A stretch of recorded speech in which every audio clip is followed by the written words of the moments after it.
এই যে ফোল্ডারটা, এই ফোল্ডারের লিঙ্ক আমি ডেসক্রিপশন বক্সে দিয়ে দেবো এবং এই ফোল্ডারকে অ্যাক্সেস করার যে পারমিশন সেটাও আমি দিয়ে রাখবো। তো আপনাদের এই ফোল্ডারটা হয়তো কাজে লাগতে পারে।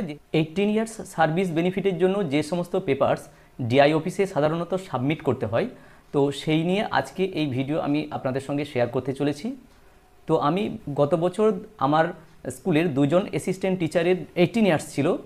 তো বীরভূম জেলার ডিআই স্যারকে আমি জমা দিয়ে যে সমস্ত পেপারস আমি সাবমিট করেছিলাম এবং এই অ্যাপ্রুভাল আমি গ্রহণ করেছিলাম, সেইগুলো নিয়েই আমি আজকে দু এক কথা আমি আলোচনা করার চেষ্টা করছি। তো এখানে মোস্ট ইম্পর্টেন্ট যেটা ফিক্সেশন এবং অপশন, তো সেখানে অনেকগুলো যে ফরম্যাট, সেই ফরম্যাট রয়েছে। বিভিন্ন জেলায় বিভিন্ন ধরনের হয়তো ফরম্যাট কাজে লাগতে পারে, তবে সাধারণত এর বিষয়বস্তু একই থাকে। তো এখানে আমি বাকি যে সমস্ত কাগজপত্র লাগে, যেমন আমাদের বীরভূম জেলায় ভেটিং ফরম্যাট লাগে। ভেটিংটা হচ্ছে আপনার সার্ভিস বুকের প্রতিচ্ছবি বলা যেতে পারে।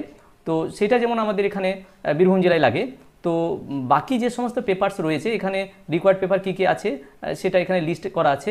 No litigation certificate, no liability, তারপর উইদাউট পেতে ছিলেন কিনা তার সার্টিফিকেট।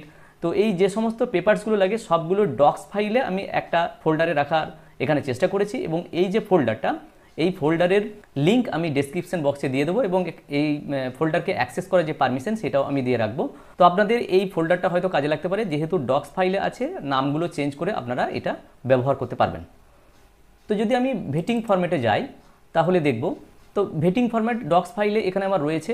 এখানে মেমো নাম্বার, ডিআই অফিসের মেমো নাম্বার, কোন তারিখ থেকে উনি যোগদান করেছেন, এবং নিচে আরও যদি নেমে যায় তাহলে আমরা এখানটায় দেখব লিভ অ্যাকাউন্ট, মেডিকেল লিভ কোন কোন ডেটে আছে, কতগুলো ডেট নিয়েছেন, pay details, date of joining থেকে শুরু করে যে সমস্ত পে ডিটেলস এখানে থাকবে। রোপা চেঞ্জ হওয়ার পর ওর যে পে ডিটেলস, অর্থাৎ এটা বলা যেতে পারে ভেটিং ফরম্যাটটা হচ্ছে সার্ভিস বুকের প্রতিচ্ছবি। তো একটু নিচে যদি আমি নেমে যাই তাহলে যখন আমি এই 18 ইয়ার্সের জন্য অ্যাপ্লাই করছি, তো সেই জায়গাটা আমি একটু দেখানোর চেষ্টা করব। আপনারা একটু যদি দেখেন আশা করি কাজে লাগতে পারে।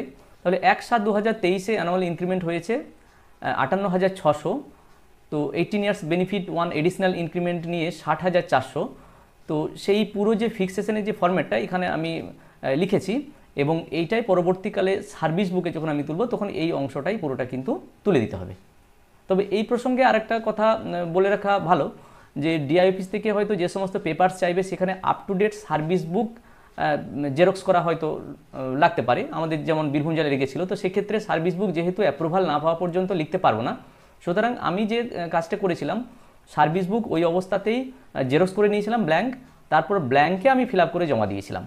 অ্যাপ্রুভাল হওয়ার পর এই যে ফিক্সেশনের যে ফরম্যাট, এই একই ফরম্যাট তখনও দিয়েছিলাম এবং পরে অ্যাপ্রুভাল হওয়ার পর এটা মেন যে সার্ভিস বুক সেখানে আমি পরে অ্যাড করে দিয়েছি বা লিখেছি। তো এখানে যদি আমরা দেখি ডেট অফ জয়নিং যেটা সেটা দিলাম, কমপ্লিশন অফ 18 ইয়ার্স কোন তারিখে হলো সেটা দেওয়া হলো, existing pay band PB3 4100 grade pay. এবার এক্সিস্টিং বেসিক পে 56,900। এবার একটা ইনক্রিমেন্ট পাওয়ার পর 58,600, একটা এডিশনাল ইনক্রিমেন্ট 18 ইয়ার্সের জন্য 60,400, লেভেল কিন্তু 11, সেল 21।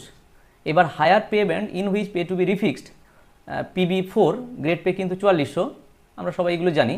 এবার 60,900তে আমাদের ফিক্সড হলো এবং সেখানে লেভেলটা যেহেতু 11 থেকে 12 হলো এবং এই 60,900 দেখছি সেল নাম্বার 19-এ।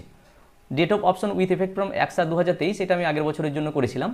ডেট অফ ইফেক্ট 1/7/2023 আর অপশনটাও 1/7/2023 থেকে দেওয়া হয়েছিল এবং ডেট অফ নেক্সট ইনক্রিমেন্ট 1/7/2024।